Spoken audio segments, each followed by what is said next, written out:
Nouvelle pastille vidéo qui va dans la continuité des paragraphes, des blocs thématiques que nous avons évoqués et qu'on a étudiés dans cette série sur la rédaction des emails plus efficaces et plus rapides. Alors, cette pastille vidéo va traiter des phrases et des propositions. Alors, attention, on ne va pas retourner à l'école, c'est certainement pas mon but. Loin de moi cette idée. Je n'étais pas un très bon élève à l'école. Je suis bien meilleur dans ma vie professionnelle, croyez-le-moi.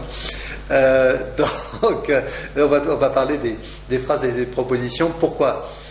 Parce que il faut savoir ce qu'on écrit. Il faut savoir jusqu'où on peut écrire. Et si on n'a pas le terme qu'il faut, on est moins à l'aise.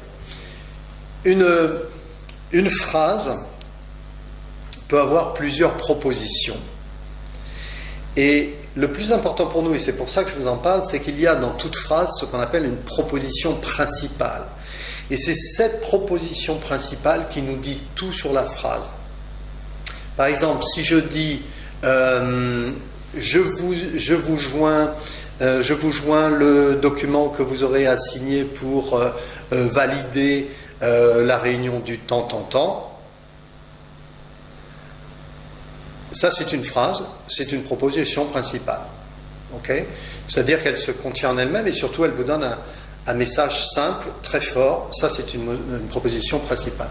Si maintenant, et c'est une phrase en elle-même, si maintenant je vous dis je vous joins le document, machin, que vous aurez à signer pour valider là, virgule, et d'ailleurs dont Jacques m'a parlé et qu'il m'a assuré que, etc., vous êtes en train de rajouter une proposition secondaire.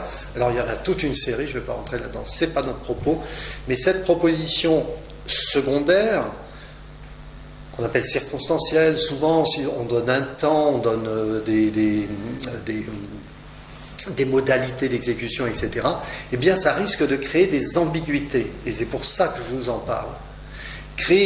Rédiger des phrases plutôt avec des propositions principales simples, uniques, quasiment, mais ne vous lancez pas dans la construction de phrases avec des propositions principales auxquelles vous donnez des propositions, vous adjoignez des propositions secondaires qui risquent de rajouter une ambiguïté, parce qu'après il faudra aller dans la phrase suivante et dire à quelle partie de la phrase on fait référence. Voyez-vous ? Donc ça devient compliqué.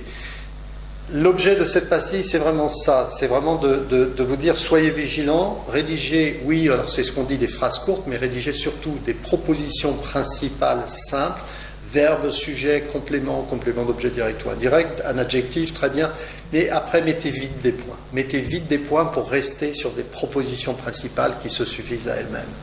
Et en revanche, reliez les phrases avec des connecteurs logiques, j'en parlerai dans un instant, ils font la force d'un écrit professionnel. Vous voyez, donc simplifiez-vous la vie, on n'est pas à l'école, on n'essaie pas de rédiger des phrases avec 25-30 mots, c'est surtout pas notre propos. Ok ? Phrase courte veut dire proposition principale forte, et c'est ce qu'on cherche. Je compte sur vous, comptez sur moi, à très bientôt.